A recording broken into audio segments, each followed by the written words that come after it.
Olá, pessoal! Vamos para a nossa terceira aula de língua portuguesa, dia 5 de abril. Vamos trabalhar a questão 10 e a questão 11.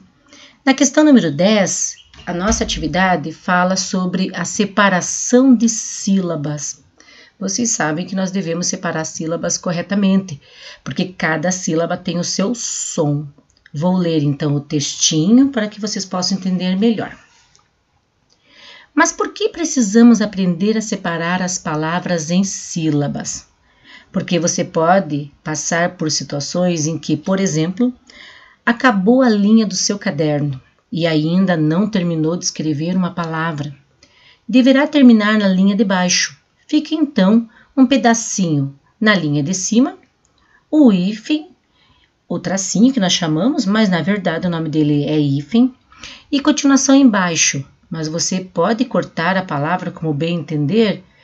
Não pode. É necessário fazê-lo respeitando a separação silábica. E é uma das utilidades de saber separar sílabas. O conceito é simples. Basta entender que sílaba é a menor unidade estruturada de som da palavra. Observe as imagens que mostram como separamos uma palavra de acordo com o espaço que temos. Vamos olhar aqui, então, primeiro, a palavra pensador. A palavra pensador, na primeira parte que nós temos, na primeira linha, não precisou separar em sílabas, porque eu só separo em sílabas se caso ela não couber na mesma linha. Na segunda linha, vocês vejam que eu não coube, porque eu estou percebendo que o pensador não cabe nesse pedacinho aqui de espaço. Então, nós temos pen. Coloco o tracinho que nós chamamos de hífen, porque nós já estamos no quarto ano, nós já sabemos que hífen é esse tracinho que você chama, que agora você vai chamar de hífen, né? Isso. E aí na outra linha, eu continuo a palavra pensador, pensador. Agora, digamos que eu tenha um espaço maior para eu escrever a palavra pensador, mas não cabe a palavra inteira. Eu tenho pensar dor na outra linha. Pensador. Então, quer dizer que eu tenho dois sons, porque daí são duas sílabas, e elas têm que ter significado. Elas têm que ter vogal. Pensar, hífen, na outra linha, dor. Veja que eu tenho outra palavra que eu preciso também separar em sílabas. Paralelepípedo. Se eu for escrever ela e couber inteira, eu não preciso separar em sílabas. Mas, se eu tiver que separar, por exemplo, eu tenho um pedacinho pequenininho da palavra, da linha. Não cabe a palavra paralelepípedo. A palavra é grande, hein? Então, eu tenho pá, o hífen, vejo que tem um hífen ali, ó. Pá, na outra linha ficou o restante da palavra. Vejam que nós temos vários exemplos de como eu posso separar a palavra paralelepípedo. Porque conforme o número de sílabas, é o jeito que eu posso separar. Observe que a palavra pensador, eu tenho dois jeitos de separar a palavra pensador. Mas a palavra paralelepípedo eu tenho muito mais. Então, o que nós precisamos fazer? Nós precisamos escutar a nossa voz. Eu quero separar a palavra escola. Escola. Quantas sílabas? 3.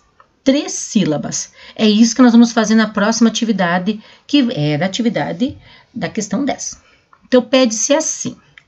Faça o mesmo com as seguintes palavras. Eu tenho loteamento. Eu tenho fábrica. Eu tenho família. Eu tenho barro. Loteamento. Vocês estão vendo que tem uma linha aqui, ó. Nós temos uma coluna. É para dizer que a palavra não coube na mesma linha. Eu vou separar loteamento. Que vários jeitos que eu posso separar loteamento. Eu posso começar com lo. Na outra linha, teamento. Eu posso separar de outro jeito. Eu posso separar loteamento. O que você vai fazer nessa atividade? você vai mostrar vários jeitos que eu posso separar as palavras que estão aqui. Cuidado com a palavra barro, hein? Palavra barro, eu tenho 2 R's. Não podem ficar na mesma sílaba, os 2 R's. Barro. Tudo bem?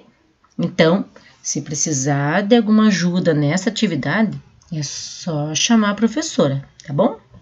Então, lembre-se, façam tudo a lápis, porque se caso se tiver dúvida, tiver que apagar, fica mais fácil, hein? Então, vamos para a outra atividade. A outra atividade está mostrando para nós que nós podemos separar, nós podemos contar as sílabas. Nós separamos em sílabas e podemos contar, e existe uma classificação para elas. Como que nós chamamos então? Monossílabas? Ah, você já sabe isso, hein? Monossílabas são as palavras que têm só uma sílaba. Vez, sol, mar, ok? Que são palavras que têm um som só um som. São dissílabas as palavras que têm 2 sílabas. Pinhais. Então, eu tenho teto. Eu tenho 4. Só tem 2 sons. 2 sons, 2 sílabas. Tenho, então, as trissílabas. Quem são as trissílabas? São as palavras que têm 3 sílabas. Fábrica, panela. São palavras que eu tenho 3 sons. 3 sons, 3 sílabas. E 4 sílabas ou mais, nós chamamos de polissílabas, que são cerâmica. Então, pode ser cerâmica, paralelepípedo. Elas são polissílabas. Por que mesmo? Porque elas têm 4 sílabas ou mais. O que você vai fazer, então, nessa atividade? O que eles querem que vocês descubram aonde vão todas essas palavras que estão aqui. A palavra as, palavra comprou, cerâmica, torres, que, propriedade, século, vieram. Eu tenho que encaixar cada palavra no que eles estão dando de dicas. Tem uma sílaba e começa com uma consoante. Eu vou procurar aqui, ó. É uma sílaba só e começa com consoante. Lembre-se, as vogais é A, E, I, O, U. O restante, consoante. Então, você vai seguindo as dicas que tem aqui e vai procurando a palavra. Lembre-se, se eu tenho 8 palavras, eu tenho 8 perguntinhas. Nada se repete. Cada palavra tem o seu lugar para você poder responder. Essa é a nossa aula de hoje, da segunda-feira. Bom estudo a todos. Se precisar da professora, é só chamar. Nossa próxima aula vai ser quarta-feira, dia 7 de abril. Até quarta. Beijo, beijo.